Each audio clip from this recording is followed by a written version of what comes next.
Holidays-nale, adu namma GT Holidays da. GT Holidays, South India's #1 travel brand. You know you are special when you're with GT Holidays.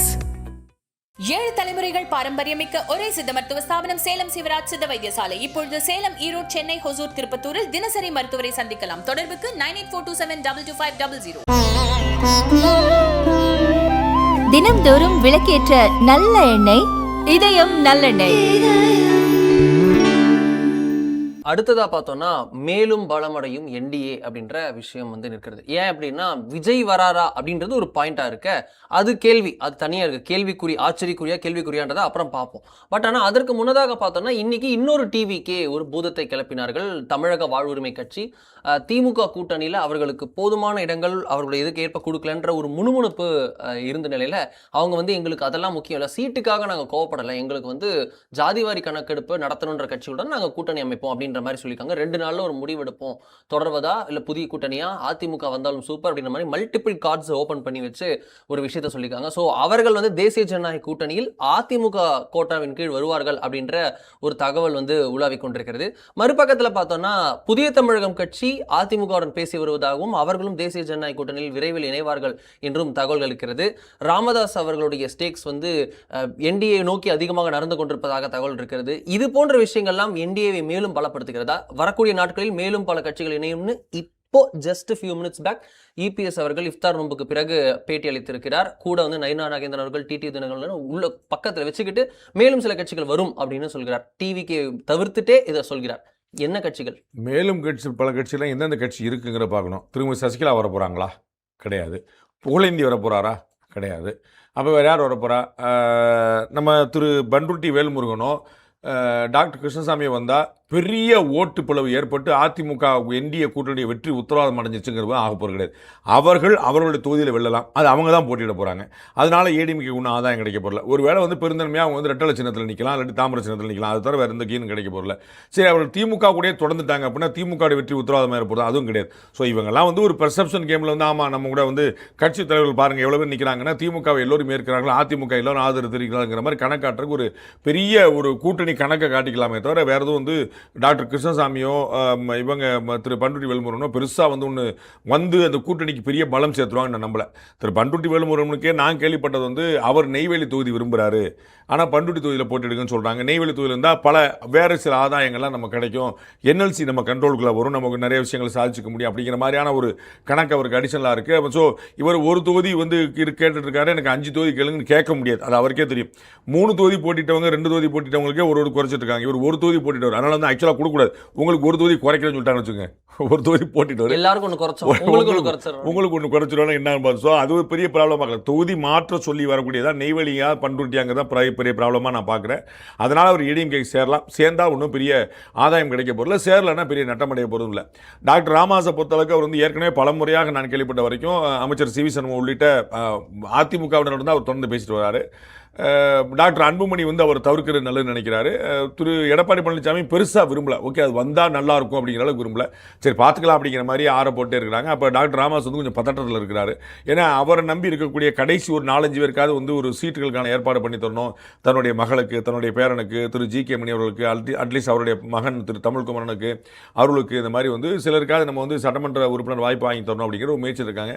But how it will work அப்படிங்கிறது இல்லை. So புதிய கட்சிகள் வந்து NDA கூட்டணியில் வர்றாங்கன்னா பயங்கர கட்சியில் தான் வரப்போதான் எனக்கும் தெரியல. இன்னும் பெரிய பெரிய கட்சிலாம் வரப்போது, பிள்ளையார் சொல்லிலாம் போட்டாச்சு அப்படிங்கிறது கோடி தெரியுது. அதெல்லாம் நான் வந்து எனக்கு எதுவும் கண்ணு கட்டி தோறும் வரைக்கும் எதுவும் தெரியல. இவர்கள் வந்தா ஓகே, வராட்டா ஒன்று நட்டம் இல்லை அப்படிங்கிற அளவு தான் இருக்கிறாங்கன்னு பார்க்க. இதுலேயே நமக்கு பார்த்தோம்னா அடுத்ததாக வந்த விஷயம், நேற்றைய தினத்தில் 2 குரல்கள் ஆனால் ஒரே குரல் அப்படின்னு இருந்ததை பார்த்தோம். காலையில் திரு அண்ணாமலை அவர்கள் கோவையில் பேட்டி கொடுக்கிறார். அதுல பல விஷயங்கள் சொன்னார். அதுல ரொம்ப முக்கியமான விஷயம், கேள்வி கேட்க ஈருடல் ஒரு குரல். அப்படியா? ஆமா, ஈருடல் ஈரிடம் ஒரு குரல். கோவை சென்னைன்னு அடுத்தடுத்து எதிரொலித்தது. ஒன்று நம்ம மேடையில் திரு இபிஎஸ் அவர்கள் நீங்கள் கேட்ட கேள்விக்கு உங்களுக்கும் திரு அண்ணாமலை அவர்களுக்கும் என்னதான் பிரச்சனை அப்படின்னு கேட்டதுக்கு எங்களுக்குள்ள ஒன்றும் இல்லைங்க, அதெல்லாம் மீடியா தாங்க பண்றீங்க.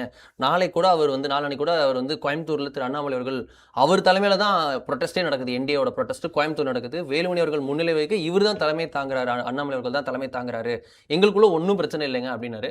காலையில பார்த்தோம்னா திரு அண்ணாமலை அவரிடம் கேள்வி கேட்கப்பட்டது, என்னங்க சார் நீங்க வந்து இபிஎஸ் அப்படி விமர்சித்தீங்க லோக்சபா எலெக்ஷன் அப்போ, இது எப்படின்றப்போ அதுக்கு விளக்கம் கொடுத்தார். நாங்க தனித்தனி கூட்டணியில் இருந்தோம், என் கட்சி நலனுக்காக நான் சில விஷயங்கள் பேசணும், இப்போ அதெல்லாம் அப்படி கிடையாதுன்ற மாதிரி அவரும் வந்து சொன்னதை பார்த்தோம். ஒரே குரல்ல இவங்க 2 பேரும் வெவ்வேறு இடங்கள்ல பேசுனதை பார்க்குறோம். நாளானிக்கு தமிழகம் முழுக்க என்டிஏ லீடர்ஸ், சென்னையில் இபிஎஸ் அவர்கள், மதுரையில் நயினார் அவர்கள், கோயம்புத்தூரில் அண்ணாமலை அவர்கள், தஞ்சாவூரில் டிடிவி தினகரன் அவர்கள், கடலூரில் அன்புமணி அவர்கள்னு அடுத்தடுத்து ப்ரொட்டஸ்ட் வந்து ஒரு கார்பெட் பாம்பிங் மாதிரி என்டிஏ பண்ணுறாங்கன்ற பக்கம். இது ஏடிஎம்கே லெட்டர் ஹெட்டில் அனௌன்ஸ் பண்ணியிருக்காங்க. அமித்ஷா அவர்கள் 2025 ஏப்ரலில் சொன்னதை இப்போ எலெக்ஷன்ஸுக்கு முன்னாடி இப்போ பண்ணுறாங்க. ஃபைனலி நடந்திருக்கு அப்படின்றத பார்க்குறோம். ஒரே குரலில் இருக்கிறதா என்டிஏ?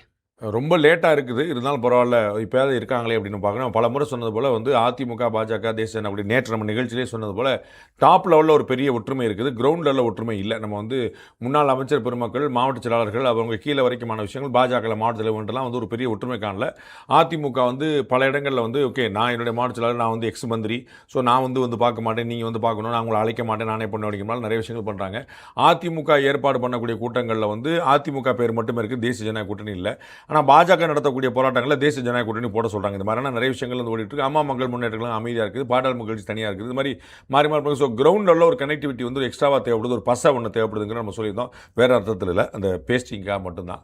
ஸோ வந்து அது வந்து சரியாக ஒர்க் ஆகிருக்கா அப்படிங்கிற பார்க்கும்போது அதுக்கு வந்து இது ஹெல்ப் பண்ணலாம். ஸோ இது வந்து ஆல்ரெடி லேட் இது, பட் அஃப்கோர்ஸ் இப்போயாவது பண்ணுறாங்களே அப்படிங்கிற ஒரு ஆறுதல் அடைய வேண்டியதான். அவங்க ஒரே குரலில் இருக்குது, நல்லது. அது வந்து ஏன்னா நிறைய டஸ்ட்டு இருந்ததுனால தான் அது செட்டில் ஆகிறக்காக ஏப்ரல் மாதமே வந்து 2025 வந்து இந்த அலைன்ஸ் வச்சாங்க. ஸோ இப்போ பார்க்குறோம் லேட்டஸ்ட்டாக நமக்கு வந்து டிஎம்கே அலைன்ஸில் இன்னமும் சர்ச்சையில் ஓடிட்டுருக்கிற பார்க்குறோம். எங்களுக்கு சீட்டுகளை குறைக்க முயற்சிப்பது நியாயம் அல்ல அப்படின்னு மார்க்சிஸ்ட் கம்யூனிஸ்ட் கட்சி வந்து ஒரு புகார் சொல்லுது. இந்திய கம்யூனிஸ்ட் கட்சி குறைக்காமல் இருந்தால் போதுங்கிற சொல்லுது. விடுதலை சிறுத்தைகள் வந்து ஆமாம், இப்போ எங்களுக்கு இணையாக போட்டிட்ட தேமுதிகக்கு எப்படி கூடுதல் சீட்டு கொடுப்பாங்கன்னு வருது. தேமுதிகக்கு சட்டமன்ற கணக்குப்படி ஒரு ராஜ்யசபா சீட் கொடுக்கும்போது 6 சட்டமன்ற சீட் ஆல்ரெடி கொடுத்தாச்சு. அப்போ அவங்களுக்கு 6 சட்டமன்ற கொடுத்தா ராஜ்யசபாவில் கொடுத்ததுனால சட்டமன்றத்தில் ஆக்சுவலாக சீட்டே கொடுக்கக்கூடாது கணக்குப்படி. இவங்களுக்குலாம் 6 கணக்கு பண்ணி வச்சா, இவங்களாம் குறைச்சிட்டு 36 எம்எல்ஏ வர கணக்காகும் ஒரு ராஜ்யசபா அப்படின்னு. அதான் சொல்ல வரேன். 34 எம்எல்ஏக்கள் ஆதரிச்சு ஒரு ராஜ்யசபா, ஆனால் ஒரு ராஜ்யசபாங்கிறது 6 சட்டமன்றத்துக்கு சமங்கிறத நம்ம புரிஞ்சுக்கலாம் நம்ம அந்த மாதிரி. ஸோ வந்து அந்த மாதிரி கணக்கில் வச்சு பார்த்தா அவங்களுக்கு வந்து ஆல்ரெடி கொடுத்தாச்சு அப்படிங்கிற கணக்கில் யோசிக்கணும் நம்ம வந்து. அப்போ மற்றவங்களுக்கு என்ன கொடுப்பாங்க, இந்திய கம்யூனிஸ்ட் கட்சி வந்து 5 குறைச்சிக்கன்னு சொல்லும்போது ரொம்ப வருத்தம் இருக்குது. மார்க்சிஸ்ட் கம்யூனிஸ்ட் கட்சி குறைக்க முடியாதுன்னு சொல்லுது. விடுதலை சிறுத்தைகளில் அவர் திருமாவளவன் அவர்கள் நேரடியாக முதலமைச்சரே பார்த்து பேசியிருக்காரு. ஸோ அந்த பக்கம் ஒரு குழம்பி தான் நிற்குது. அந்த இடத்துல பிஜேபி வந்து என்டிஏ வந்து ஒரு பெரிய ப்ராப்ளம் இல்லாமல் தெரியுது. ஏன்னா அவங்க வந்து எவ்வளோ சீட்டுங்கிற அளவுக்கு பெரிய சர்ச்சைக்கு போல ரொம்ப முன்னாடியே வந்து அதெல்லாம் கிடையாது. டிஎம்கே கவர்மெண்ட் மாற்றினா போதுங்கிற ஒரு காமன் அஜெண்டாக செட்டில் ஆகிட்டாங்க. பாட்டாளி மக்கள் கட்சியில் டாக்டர் அன்புமணியும் கூட அந்த இடத்துக்கு வந்துட்டாருனால வந்து இவங்க எந்த சின்னத்தில் போட்டிடுறாங்கள வேணா ஒரு விஷயம் வரலாம், தனி சின்னத்தில் போட்டிடுறா, ரெட்டலையா தாமரையாங்கள வேணா இஷ்யூ வரலாமே தவிர வேற பெரிய இஷ்யூ வர மாதிரி தெரியல. ஸோ அந்த ஒரே குரலுங்கிறது எதிர்பார்க்கப்பட்டதான். இந்த ஆர்ப்பாட்டங்கள் போராட்டங்கள் எல்லாமே இன்னமும் அதிகமாக இன்னமும் முன்னாடியே நடந்திருக்கணும். பெட்டர் லேட் தென் நெவர். ஒரே குரல் இவர்கள் இருவர் நோ சர்ப்ரைஸ். நம்ம பலமுறை பார்த்துருக்கோம். நம்ம வந்து இதை நம்ம பலமுறை சொல்லியிருக்கோம். உங்களுக்கு தெரியும், தேவேந்திரன் பேட்டியோ, மாதேஷ் பேட்டியோ, தினேஷ் பேட்டியோ, மற்ற எல்லாரும் சந்தர்ப்பங்களும் அவங்களாம் பேட்டி கேட்கும்போது அவங்களாம் கேட்பாங்க, சண்டை போட்டாங்களே, மண்டை உடைச்சாங்களே, அப்படினாரே இப்படினாரே எல்லாம் சொல்லுவாங்க. அதை வந்து நம்ம பலமுறை வந்துருக்கோம். மதிமுகவுக்கும் திமுகவுக்கும் உள்ள பிரச்சனை, காங்கிரஸுக்கும் திமுகவுக்கும் உள்ள பிரச்சனை, காங்கிரஸுக்கு விடுதலை சிறுத்தைகள் உள்ள முரண்பாடு, கம்யூனிஸ்டுகளுக்கும் காங்கிரஸுக்கு உள்ள முரண்பாடு, இப்படி எல்லாருமே முரண்பாடு மொத்த உருமாக இருக்குது. அவங்க கேட்டால் எங்களுக்கு சிங்கிள் அஜெண்டா இருக்குது, பாஜகவை கால் பதிக்க விடாமல் தடுப்போம் அப்படின்னு சொன்னாங்க. அப்போ இவங்களுக்கு சிங்கிள் அஜெண்டா இருக்கக்கூடாது. அதில் வந்து ஒன்றும் பெரிய சர்ப்ரைஸ் நான் பார்க்கல. இப்போ நமக்கு இந்த கூட்டணியில் முரண்பாடு தோணும். காங்கிரஸ் கட்சி திமுக எவ்வளவு விமர்சிச்சுங்கிற பார்த்தோம். மாறி மாறி கிட்டத்தட்ட 20-25 நாள் தொடர்ந்து இந்த போராட்டம் நடந்துட்டு பார்த்தோம். கடுமையான விமர்சனங்கள் ஜோதிமணி அவர்கள், மாணிக் தாக்கூர் அவர்கள், பிரவீன் சக்கரவர்த்தி அவர்கள், கிரீஷ் சோடங்கர் அவர்கள் எல்லாருமே வந்து கடுமையாக அந்த விமர்சனத்தை வச்சாங்க பார்க்குறோம். ஸோ இப்போ அவங்க ஒற்றுமையாக இருக்காங்களே, அதனால் இந்த ஒரு முரண்பாடையும் ஒற்றுமையை நான் பெரிதாக பார்க்கல. எதிரெதில் இருந்தபோது முரண்பாடு, சேர்ந்து இருக்கும்போது உடன்பாடு. இது வந்து அரசியல் ரொம்ப காமன் தானே. நிரந்தர எதிரியும் இல்லை, நிரந்தர நண்பனும் இல்லைங்கிறது அரசியலுக்கான ஒரு சமன்பாடாக இருக்குது. அப்படிங்கும்போது இவர்கள் 2 பேரும் ஒரே கூட்டம் இருந்துக்கிட்டு அவங்க வந்து எதுவும் எதிர்ப்புறமாக இருப்பாங்க நான் நினைக்கல. ஒன்றாக இருக்கிறது வந்து பெரிய ஆச்சரியம் இல்லை. 2 காம்ப்ளிமெண்டிங் தானே. திரு அண்ணாமலையுடைய உழைப்பு வந்து அதிமுக பயன்பட போகுது, திரு எடப்பாடி பழனிசாமியுடைய வெற்றி வந்து பாஜக பலனளிக்க போகுது. அதனால வந்து there is no surprise, it's complimentary only. இது எப்படி ஜெல் ஆகும்னு நினைக்கிறீங்க? இப்போ வந்து ஃபைனலி தே கிளியர்ட் அன் ஏர்.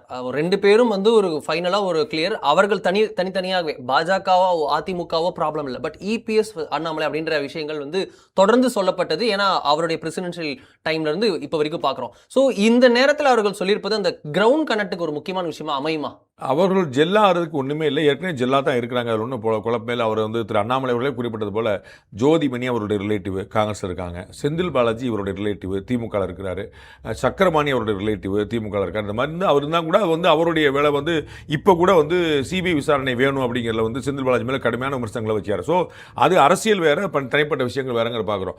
இவர்கள் இப்போ திரு எடப்பாடி பழனிசாமியும் திரு அண்ணாமலையும் ஏற்கனவே ஜெல் ஆகிட்டாங்க. அதில் வந்து முரணோ பகையோ கிடையாது. அது வந்து அடுத்துக்கிட்டு போயிட்டாங்க. நம்ம வந்து சொன்னது வந்து அந்த மேலே இருக்கக்கூடிய அந்த ஒற்றுமைங்கிறது கீழ் அளவுக்கு டிரான்ஸ்ஃபர் ஆகணும் அப்படிங்கிறார். திரு அண்ணாமலை அவர்கள் மெக்னானிமஸாக பதில் சொல்றாரு.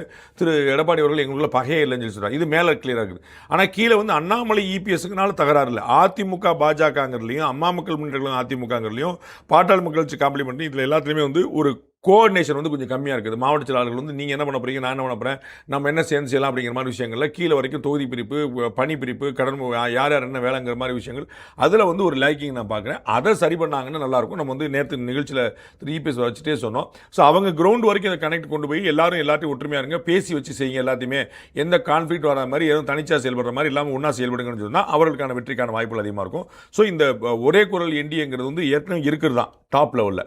கீழ் லெவல்லையும் அது வரணுங்கிறது தான் அவருடைய எதிர்பார்ப்பாக இருக்கும். கீழே வரைக்கும் வரணும் அப்படின்றப்போ டெல்லியிலிருந்து சென்னைக்கு வர இருக்கிறார் திரு விஜய் அவர்கள். சிபிஐ விசாரணை கிட்டத்தட்ட 7 மணி நேரம் 6 மணி நேரம் கிட்ட நடந்து முடிந்து இன்று விஜய் அவர்கள் சென்னை இன்று இரவே திரும்புகிறார். ரோட் ஷோ சென்னையிலேருந்தே ஆரம்பிச்சிட்டார் அப்படின்றத பார்க்குறோம். காரில் டாப்பில் ரூஃப் டாப்பில் நின்றுபடி ரேஞ்ச் ரோவரில் கை காமிச்சிக்கிட்டே வந்தார் அப்படின்றத பார்க்குறோம். அங்கிருந்த கூடியிருந்த ரசிகர்களுக்கு உற்சாகமாக பதிலளித்தார்.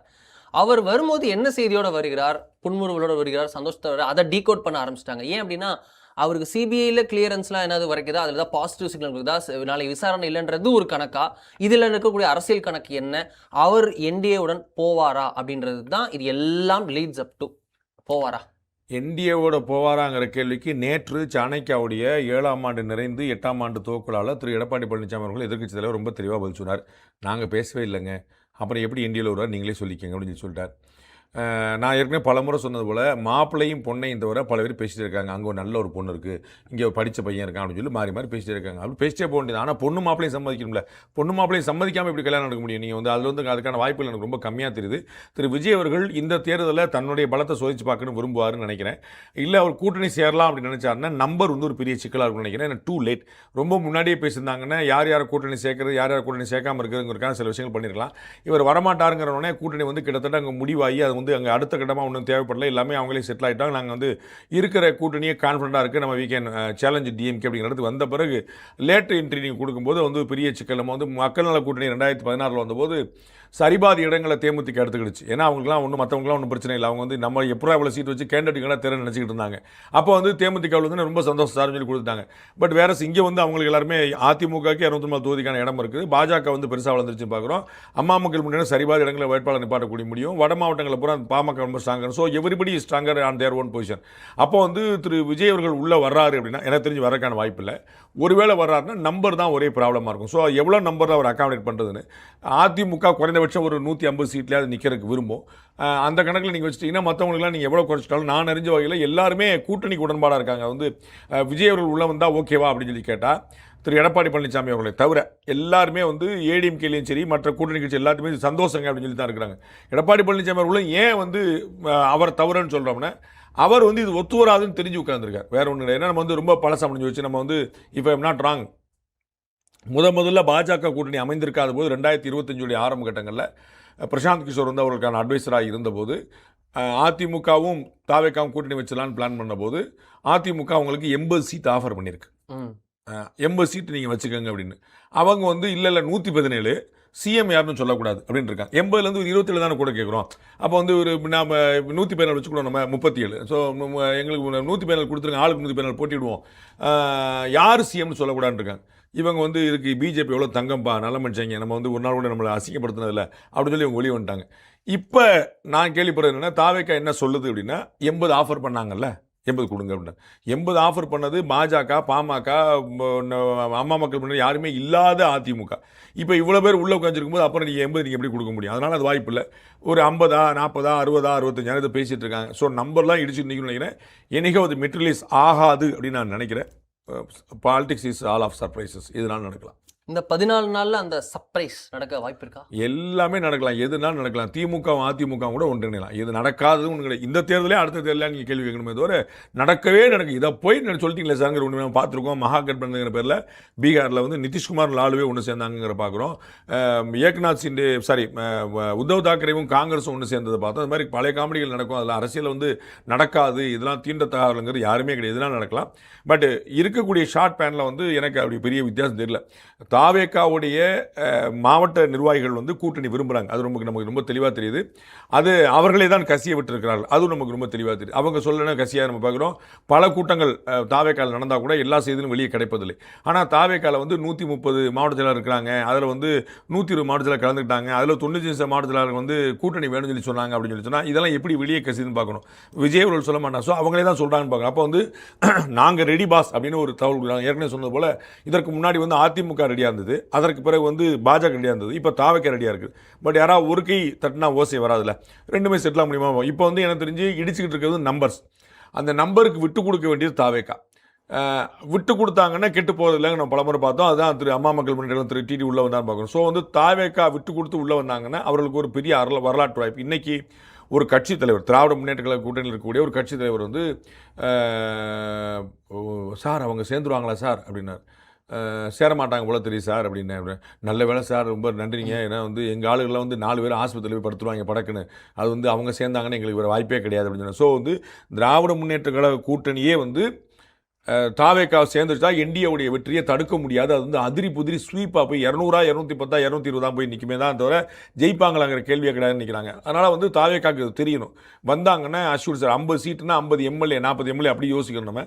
பட் நம்ம அவங்க எப்படி யோசிக்க நம்ம சொல்ல முடியாதுல்ல. அவங்க என்ன முடிவு எடுக்கிறான்னு தெரியாது. பட் எனக்கு தெரிஞ்சதுக்கான வாய்ப்புகள் கொஞ்சம் குறைவாக தான் தெரியுது. ஒரு கை இல்லை 2 கை சேர்ந்தால் தான் ஓசை வரும். விசிலோசை வருமா அப்படின்றதையும் வெயிட் பண்ணி தான் பார்க்கணும். ஆண்டவர் பாணியில் சொல்லணும்னா எதிர்பாராததை எதிர்பாருங்கள் அப்படின்றது தான் இந்த எலெக்ஷன் சீசனில் எல்லா எலெக்ஷன் சீசனுக்குமான எல்லா நாட்களுக்குமான மோட்டோ. மீண்டும் இன்னொரு நிகழ்ச்சியில் பார்ப்போம். அதுவரை நன்றி, வணக்கம்.